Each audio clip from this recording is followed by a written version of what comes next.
What strategies can a special needs teacher observe in the mainstream to help children with emotional and behavioural difficulties? And what tips can they offer to improve upon those strategies? Sally Cranny teaches at the Primary Learning Achievement Centre, or PLAC, for pupils with EBD at Gibbs Green School, West London.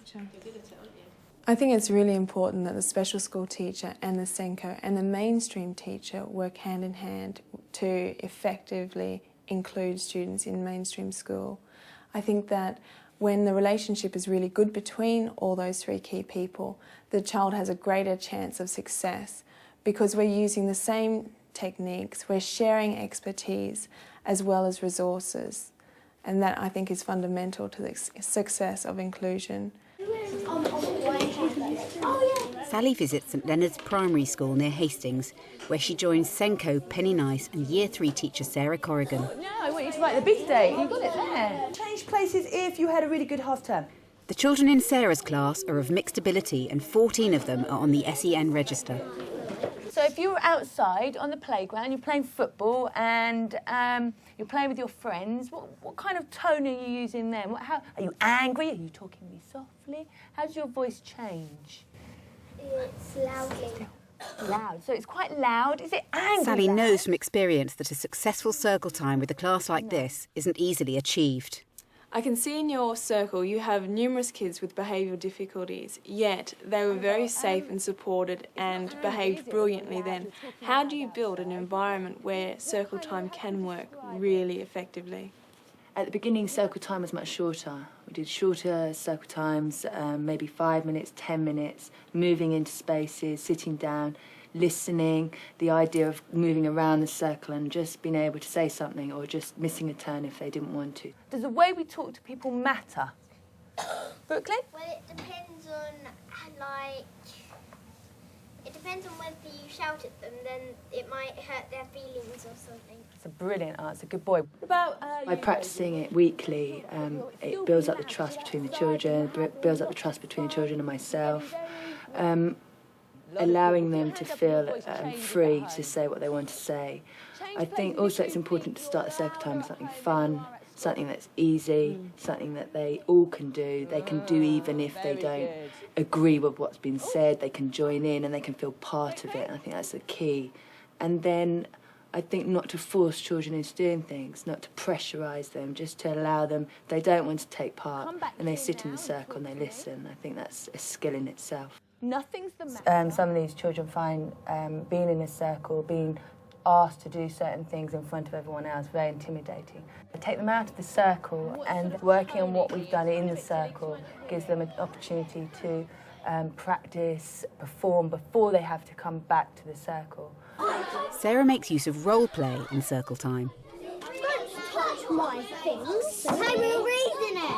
Yeah. Read your own book. That's well not fair. My things. They then have the confidence to come back and perform and to show what they've done, what they've learnt. Excellent. Stop there. That's brilliant. Sally offers a strategy from her special school for Sarah's circle time.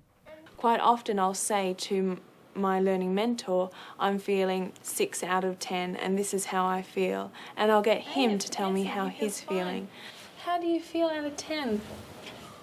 Also, at the beginning of the day and after lunch, we encourage the students to tell each other how they feel out of 10 so that they're aware of being able to help those students who are feeling really low. 4. You don't feel good. 4 is I'm feeling bad, I feel unhappy or tired today. You people that feel really good, you might be able to help Kyle Where do we have to help and him? help improve so that he will be able to learn and have a good afternoon. I guess that I could come in one of your circle time sessions and model that for your TA to see us doing it. I think with all these social skills and ideas, people often say, how can we do it in a mainstream class? There is only one adult, 30 kids. But by modelling it amongst adults, then they can do it amongst peers. And I think students would get just as much out of telling each other how they feel as to telling a teacher. And how do you decide who does what on the game? At St Leonard's, classes are paired to encourage social support between pupils. Sarah's Year 3 class is teamed with a Year 5 class. In a weekly exercise called Response Partners, they work together in small mixed groups, designing and making board games. Do you like working with year 5 students? Why? Because we get much more help. I thought the Response Partner exercise was a fantastic activity and really successful. Watching the students, several skills that I saw them demonstrate were cooperation, speaking and listening skills, teamwork, leadership.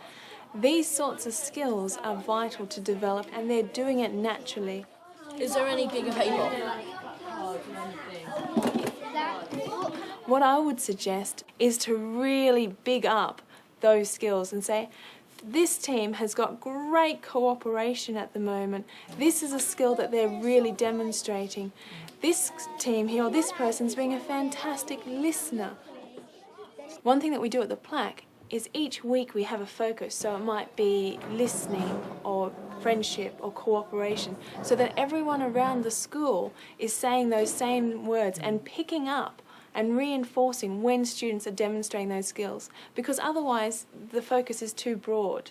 I like how A is really trying to put everything right. It's working properly. Kyle is working properly. Rio is working properly. Nathan is working properly. I think it would be a really neat way for the Senko to work with class teachers, because together the whole school would be working towards achieving those learning targets, and what they're learning in nurture group will be reinforced back into their classroom. It's building upon what we're already doing, Yes.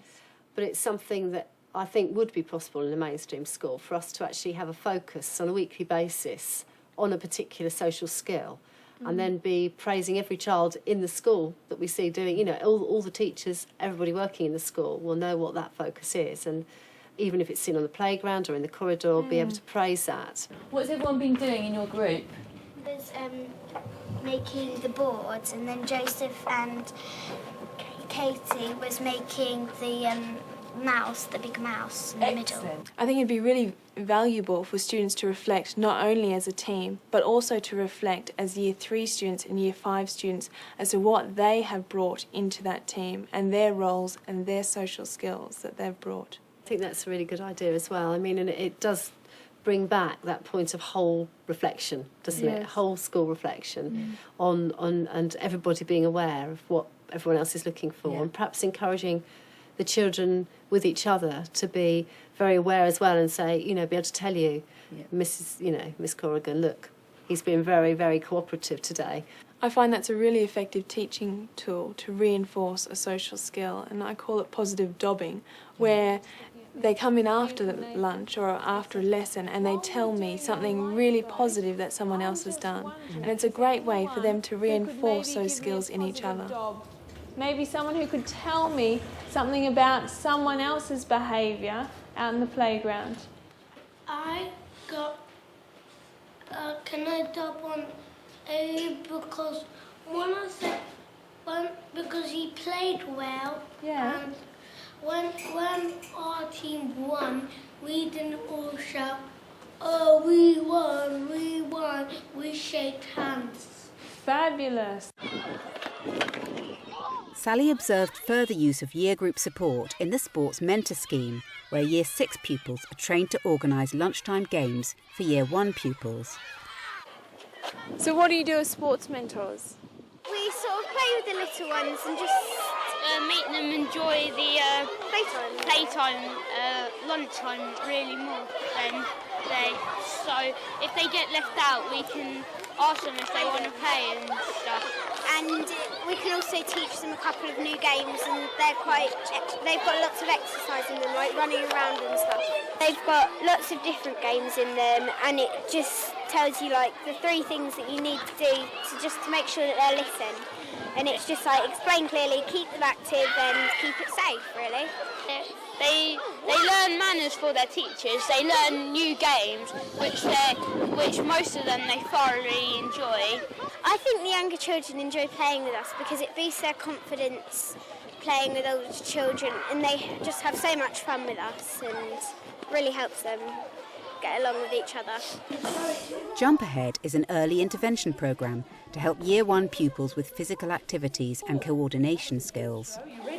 I think you can't assume that all students have the experience of throwing and catching a ball, because some don't, and that has a huge effect on their confidence. Yeah, absolutely. I mean, I agree entirely. What we're trying to do is fill some big gaps in all these different activities that we do. Whatever it is, you're trying to fill some of those developmental gaps, and it may not be anything to do with reading and writing as such, but it has a major knock-on effect to their actual learning.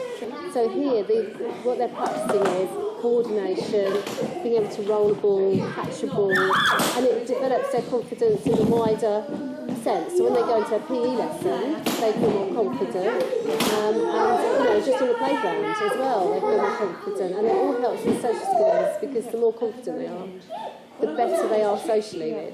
I think what I really like about this activity is it's giving the children that experience in a small group, so they can build up the friendships, and with lots of adult support, so they're safe and they're supported. Now we practice. Back in the Year 3 class, Sally observes a history lesson in which the pupils sew an image based on the Behaviour tapestry. What have I got to do now? Stacey, nice and quiet, lovely. Tie a knot in the end. You right there, Joe? Sit up nicely. The social skills that are being demonstrated at the moment are good concentration, hand-eye coordination, working nicely with their peers, speaking appropriately to their fellow students. And these skills could also be rewarded and commented on to let the students know that they're doing very well socially, as well as getting on with the task. You are doing so brilliantly, young man. I'm so amazed with you. Your concentration is just blowing my mind away. Do you find it easy? No, I find it like...